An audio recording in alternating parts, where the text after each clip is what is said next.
Je vous salue, chers amis. J'espère que votre journée a été bonne et que nous sommes très heureux de nous retrouver sur cette plateforme, sur cet espace, afin de partager ensemble un moment à la compagnie de notre Seigneur et de notre Sauveur.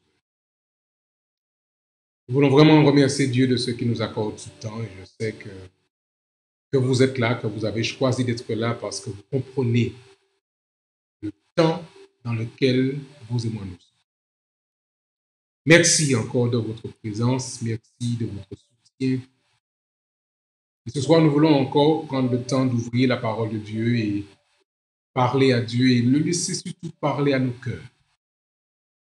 Je voudrais saluer tous ceux qui sont déjà là, tous nos frères et sœurs, nos amis, sur toute la surface du globe, ceux qui sont ici bien sûr au Sénégal, nos bien-aimés du Sénégal, que vous soyez de Dakar,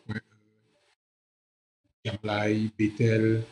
Nous saluons tous fraternellement, que vous soyez du Sud, nos communautés du Sud, Sédio, Kolda, Néagis, Ziguinchor, que vous soyez dans le Grand Nord, quel que soit là où vous êtes, nous voulons vraiment vous saluer fraternellement, Jésus-Christ. Nous saluons aussi nos frères et sœurs qui se connectent de partout sur la surface du globe. Il y en a quelques-uns qui se retrouvent en Afrique, au Cameroun, qui sont connectés à Côte d'Ivoire, au Mali.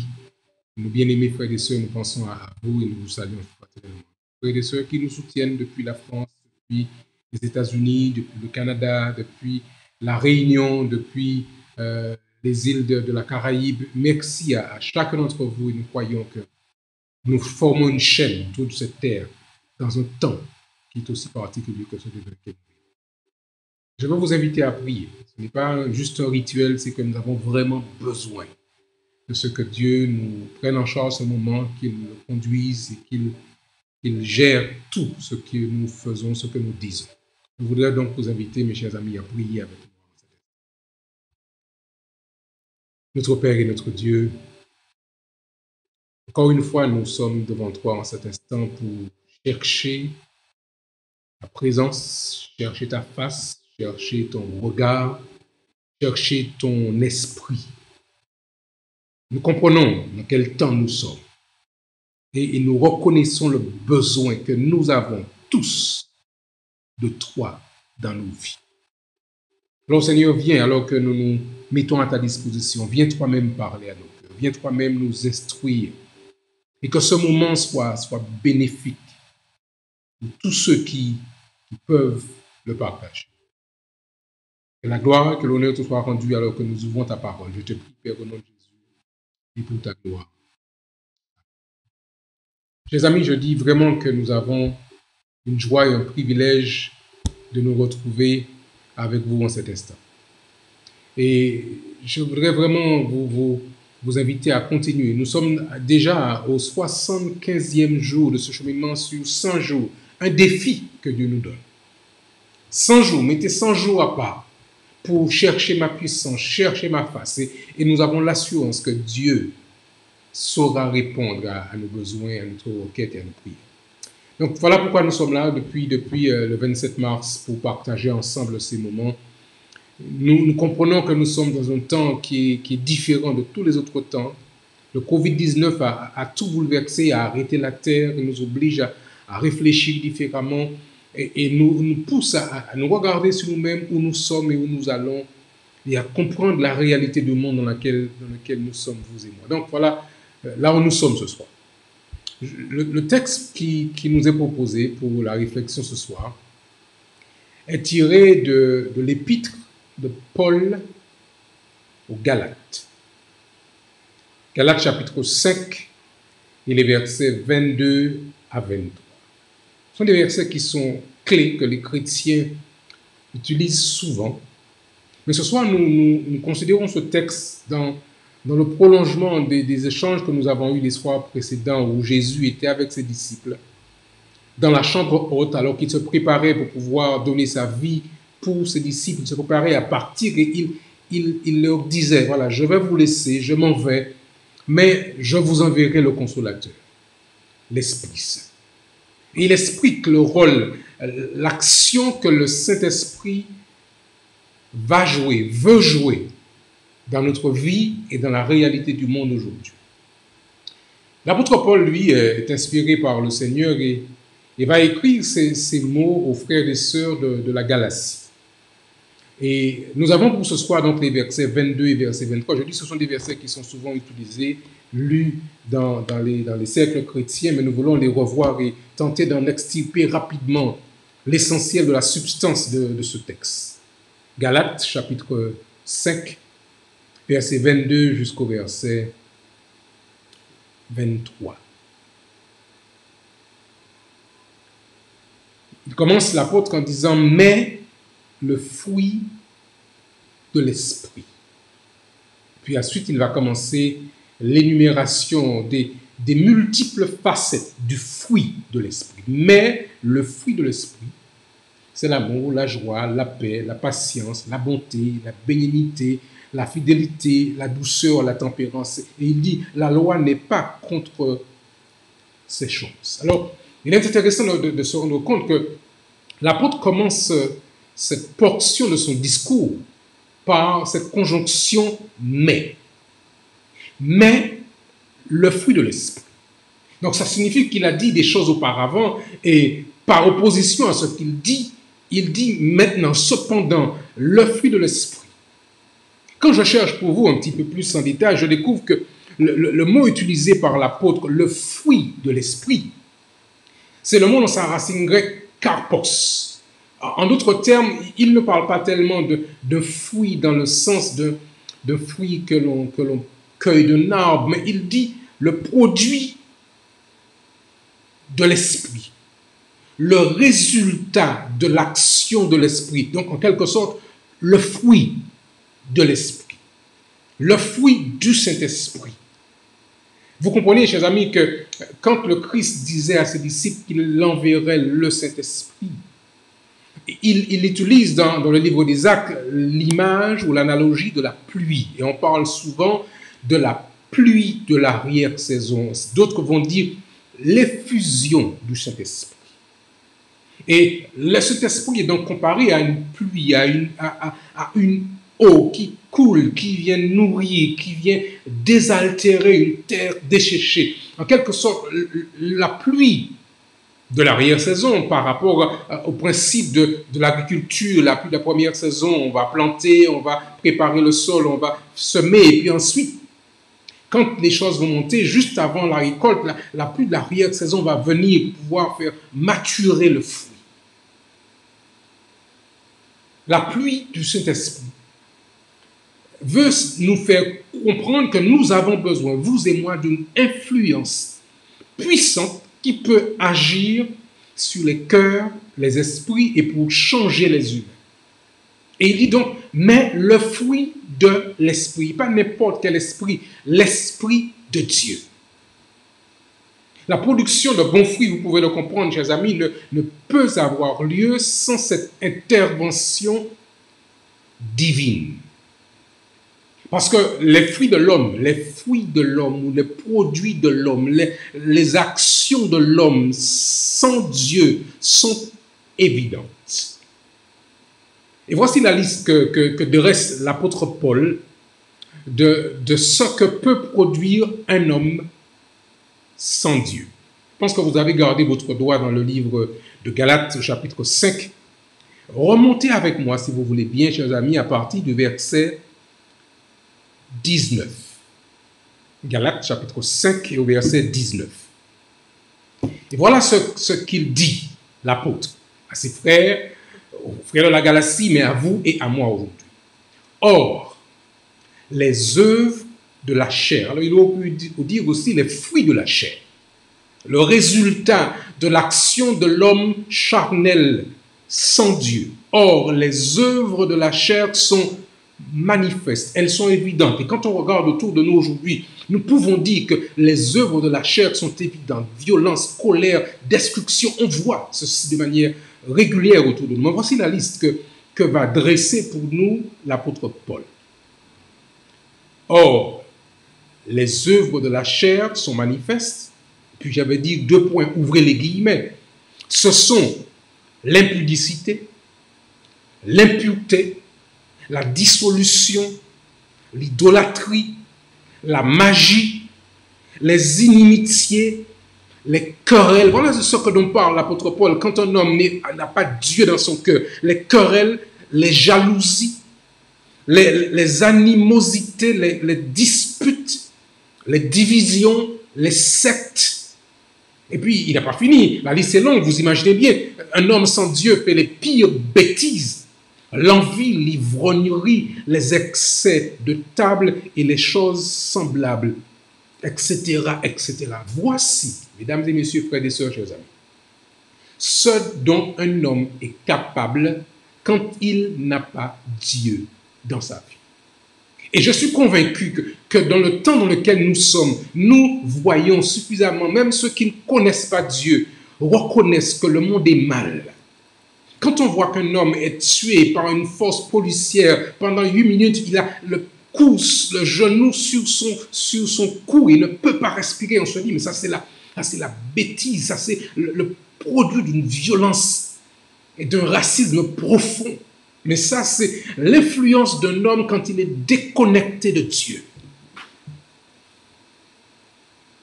Et aujourd'hui, vous et moi avons besoin que Dieu vienne intervenir sur cette terre pour changer cette terre de souffrance, de misère et de malheur. La liste est longue: impudicité, impureté, dissolution, jalousie. Il parle d'animosité, des gens qui sont en posture de querelle tout le temps. Il parle de dispute, division, secte, envie, ivrognerie, excès de table et toutes les choses semblables.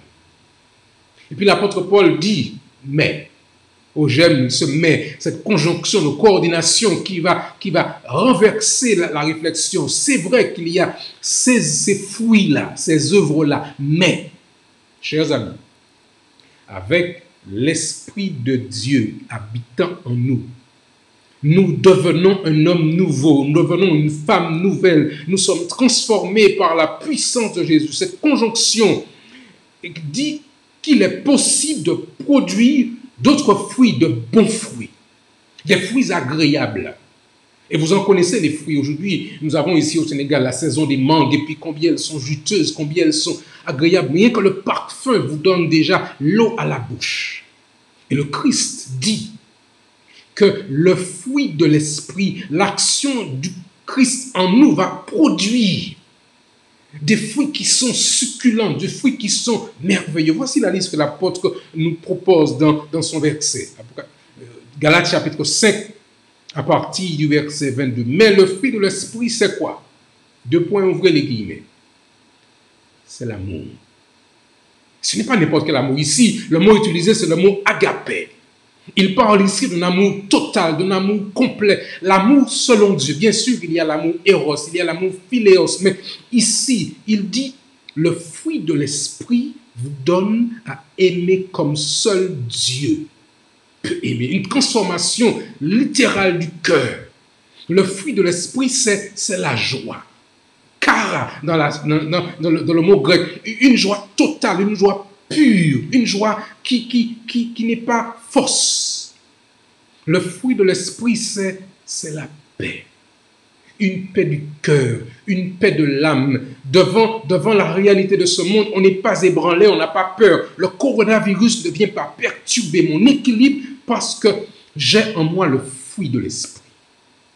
La patience, la capacité à pouvoir résister aux temps difficiles, aux situations complexes, la patience. Le fruit de l'esprit me rend bon. Il dit la bonté, c'est un fruit de l'esprit. La bienveillance, alors c'est une qualité qui est vraiment importante. Le fruit de l'esprit, ici, vous avez la liste, la bonté, la bénignité, alors c'est traduit par certaines versions comme étant la bienveillance, et d'autres versions vont dire la gentillesse. Voici une qualité qui disparaît. Des hommes et des femmes qui sont simplement gentils, qui sont bons, qui sont doux. Le fruit de l'esprit, c'est aussi la fidélité. Une parole, c'est une parole. Un engagement, c'est un engagement. Et quand Dieu dit, je reviendrai Et je vous prendrai avec moi, afin que là où je suis, vous y soyez aussi. Nous avons l'assurance que notre Seigneur est fidèle et qu'il reviendra. Et que nous n'avons rien à craindre, nous n'avons rien à hésiter. La parole de l'Éternel est certaine et elle est véritable. Le fruit de l'esprit dans ce monde de cruauté, dans ce monde d'agressivité, le fruit de l'esprit, c'est la douceur. Voilà une caractéristique là encore qui disparaît. Mais vous comprenez bien que quand le Christ habite en nous, il va mettre son ADN, il va nous donner sa manière de penser, son regard. Alors nous serons en mesure de pouvoir aimer même ceux qui nous font du mal. Il nous dira donc, puisque vous êtes en Christ, puisque vous avez une nouvelle créature, il nous dira, aimez ceux qui vous maltraitent. Faites du bien à ceux qui vous persécutent. La douceur est une caractéristique du Christ. Et le Christ pouvait dire quand il était sur la croix, Père, pardonne-leur, ils ne savent pas ce qu'ils font. Quand nous avons en nous l'Esprit de Dieu qui va nous faire avancer, nous avançons avec tempérance, avec intelligence, avec un contrôle de soi, une maîtrise de soi. C'est ça le fruit de l'Esprit. Capable de pouvoir se contrôler, se maîtriser. Nous ne sommes pas mus par des pulsions. Ce soir, j'aimerais vraiment que vous et moi, nous puissions demander à Dieu de nous permettre de produire ce genre de fruits-là. Que notre vie soit véritablement une vie qui soit influencée par Dieu. C'est pourquoi nous avons, depuis le début de ces 100 jours, demandé à Dieu la pluie de l'arrière-saison. Que Dieu déverse sur nous cette pluie pour que nous soyons en mesure de produire des fruits dignes de la repentance. Ellen White déclare dans le livre Les Paraboles de Jésus, à la page 51, cette citation que je vous recommande. Dans la mesure où vous recevez l'esprit du Christ, esprit de désintéressement et de sacrifice en faveur du prochain, vous grandirez et vous porterez du fruit. Et elle continue, Ellen White, en disant, les grâces de l'esprit mûriront en vous. Je parle bien des grâces de l'esprit mûriront en vous. Votre foi s'affermira. Vos convictions s'approfondiront. Votre amour deviendra parfait. Vous réfléchirez de plus en plus l'image du Christ. Vous réfléchirez ou vous reproduirez l'image du Christ dans tout ce qui est pur, noble, aimable. Et elle ajoute, en terminant cette citation, ces fruits ne périront jamais. Ils produiront, chacun selon leur espèce, une moisson pour la vie éternelle. Oh, chers amis, combien nous voulons commencer à produire le fruit de l'esprit maintenant pour que la chose rejaillisse jusque pendant la vie éternelle. Et ce soir, comme nous avons fait depuis le début de ces 100 jours de prière, nous voulons vraiment demander à Dieu de pouvoir déverser sur nous cette pluie. En fait, le Christ ne déverse la pluie, cette eau spéciale, cette eau miraculeuse que sur ceux qui veulent la recevoir. Le Christ ne pourra pas déverser son eau, cette eau bienfaisante sur quelqu'un qui ne veut pas la recevoir. Si nous ne sommes pas disposés à la recevoir, si nous ne la désirons pas sincèrement, il ne va pas nous forcer à recevoir cette pluie. Mais si vous et moi, nous sommes prêts, nous sommes désireux de recevoir cette pluie, alors le Seigneur saura déverser sur chacun d'entre nous cette pluie qu'il promet. Il dit, je suis prêt à vous le donner seulement et seulement si vous voulez le recevoir. L'Esprit nous conduit à Jésus. Et quand nous demeurons dans cette connexion quotidienne avec Jésus par le Saint-Esprit, il va développer en nous ce caractère qui va refléter chaque jour de plus en plus le caractère désintéressé de notre Seigneur et Sauveur Jésus-Christ. Il s'agit d'un processus de transformation qui dure toute une vie. Je dis bien transformation qui dure toute une vie. Un caractère transformé d'abnégation, aimant le Christ. Tout comme une mangue n'apparaît pas en une heure après que la graine ait été plantée, mais prend le temps de devenir un arbre qui va ensuite produire de bons fruits. Le travail de sanctification est un processus qui prend du temps.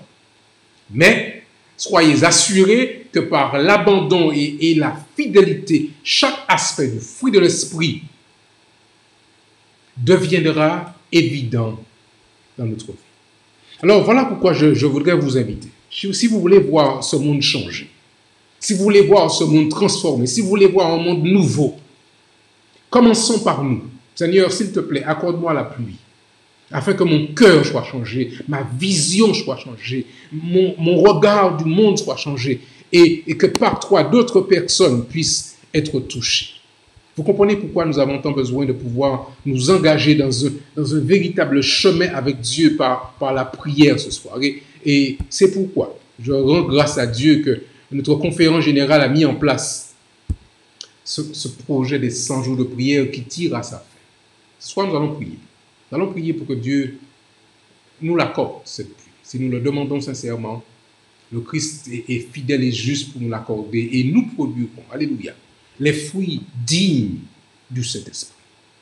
Ce soir, nous avons des raisons de louer Dieu parce qu'il fait des choses fantastiques. Rien que d'être là avec vous ce soir, c'est une raison de louer Dieu. Et toutes les actions qui ont lieu dans le monde entier, nous pouvons remercier Dieu pour cela. Il y a un frère qui s'appelle Jones qui dit qu'il remercie Dieu pour les 100 jours de prière. Et je suis sûr que vous qui êtes connectés ici ce soir, vous pourriez dire la même chose. Ceux qui sont là, je les regarde, Françoise, Gisèle, Marinelli, toutes ces personnes qui sont connectées sont capables de pouvoir dire aussi merci Seigneur pour ces jours de prière. Claudia qui est là peut le dire, Tiloko peut le dire et tous ceux qui sont connectés peuvent dire Seigneur merci pour ces jours de prière. Alors, comme ces frères, nous voulons dire Seigneur, acte ton retour et reviens vite afin que nous puissions vivre avec toi pendant l'éternité. Juste avant de nous séparer, nous voulons prier pour les prédicateurs laïcs du monde entier qui s'engagent dans différentes campagnes d'évangélisation. Dans notre union, ici, l'Union de l'Ouest du Sahel, il y a plusieurs actions qui se préparent du côté de la Gambie, du côté de Cap-Vert, du côté du Mali, du côté de la Guinée-Bissau. Les actions se préparent. Ici, pareil au Sénégal. Nous nous préparons à vivre des actions de partage de l'Évangile par la puissance du Saint-Esprit. Nous voulons prier pour que Dieu bénisse ces actions qui se préparent. Nous voulons prier pour le centre urbain des intoxications qui a été organisé au Guatemala, afin que là encore, Dieu bénisse ce centre et que des hommes et des femmes soient libérés de toute forme de dépendance des drogues. Ce soir, je voudrais aussi prier pour Sébastien. Sébastien est un jeune réunionnais qui veut rentrer au pays. Et sa maman demande que nous puissions prier pour lui, afin que sa mutation soit accordée. Je comprends, vous savez, parfois qu'on a besoin de se retrouver au pays avec les siens pour être ensemble. Et il demande que nous puissions prier. Mais comprenez bien, mes chers amis, quel que soit là où nous sommes, nous pouvons faire appel à Dieu. Et il est capable de pouvoir nous entendre et de répondre à nos prières. Alors je vous invite à vous joindre à moi, afin que nous demandions à Dieu de nous accorder cette pluie, afin que vous et moi, nous produisions les caractéristiques du fruit de l'Esprit, parce que nous serons mus par l'Esprit de Dieu. Voulez-vous vous incliner avec moi pour la prière? Faisons-le ensemble, chers amis. Prions ensemble. Notre Père et notre Dieu, nos mots ne seront pas suffisants pour te dire combien nous reconnaissons notre besoin de toi. Comme l'apôtre Paul, parfois, nous reconnaissons que nous faisons les choses que nous ne voulons pas faire. Que notre chair est encore en train de produire d'autres fruits. Des fruits acides, des fruits amers, des fruits qui n'ont pas un bon goût. Des fruits qui nous répugnent parfois. Mais Seigneur, nous te demandons, par ta grâce, de venir dans nos cœurs et dans nos vies. Que ton Esprit Saint vienne prendre le contrôle de notre cerveau, de notre intelligence, afin que, enfin, nous puissions produire des fruits dignes de toi. Quand nous ouvrirons la bouche, ce qui sortira de nos lèvres, ce seront des paroles de douceur, des paroles de gentillesse, des paroles de bonté. Parce que le Christ habitera en nous par le Saint-Esprit. Seigneur, nous voulons vraiment que, grâce à nous, d'autres personnes découvrent que c'est possible de changer de vie. Parce qu'ils nous voient, ils nous connaissent peut-être comme nous étions avant. Ils pourront dire, si cet homme peut changer, si cette femme peut changer, alors moi aussi, je peux changer. Seigneur, merci de ce que tu nous permets de découvrir que nous pouvons produire des fruits qui vont jaillir jusque dans l'éternité. Nous aimerions tellement, Seigneur, nous retrouver lors de ton retour prochain, à genoux à tes pieds, et déposer ces couronnes que tu as préparées pour ceux et celles qui auront été transformés par ton esprit. Nous voulons être de ceux-là, pour vivre avec toi pour l'éternité. Alors, Père, dans ta grâce, accorde-nous, je te prie, dans le temps qui reste, cette pluie de l'arrière-saison, que nous soyons transformés, dynamisés. Bénis ce territoire où nous sommes, le Sénégal, avec tous ses frères et sœurs, tous ses membres. Bénis cette union, bénis l'Afrique entière et bénis le monde entier, afin que des hommes et des femmes reçoivent la pluie de l'arrière-saison là où ils sont connectés en cet instant. Nous te présentons les actions d'évangélisation qui auront lieu très prochainement.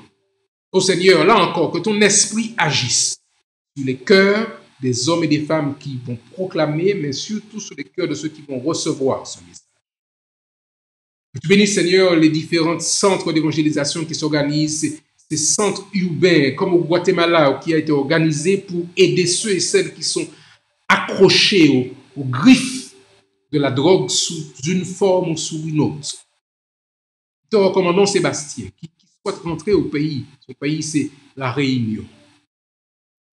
Seigneur, tu sais réunir des familles. Ça, c'est ton travail. Tu sais rassembler. Et tu peux comprendre parfois le désir, quand on est resté longtemps hors du pays, de rentrer à la maison. Alors, si c'est ta volonté, accorde à ton fils de pouvoir faire ce chemin de retour. Mais alors qu'il fait le chemin, Seigneur, donne-lui de pouvoir t'accorder la première place dans sa vie. Reçois, Seigneur, les prières de ceux qui prient avec moi en cet instant. Exauce leurs requêtes sincères qu'ils te font monter. Et bénis-les d'une bénédiction spéciale. Avec ceux qui sont malades du Covid-19, que tu puisses les aider dans le processus de guérison, que tu bénisses les équipes médicales. Et que nous puissions, dans le temps qui nous reste, voir Dieu à l'œuvre. Et que nous puissions témoigner que nous servons un Dieu qui est tout-puissant, qui a de grandes choses en réserve pour son peuple et pour ses enfants. Nous te prions, Père, humblement, avec remerciement et action de grâce, au nom de Jésus et pour ta gloire.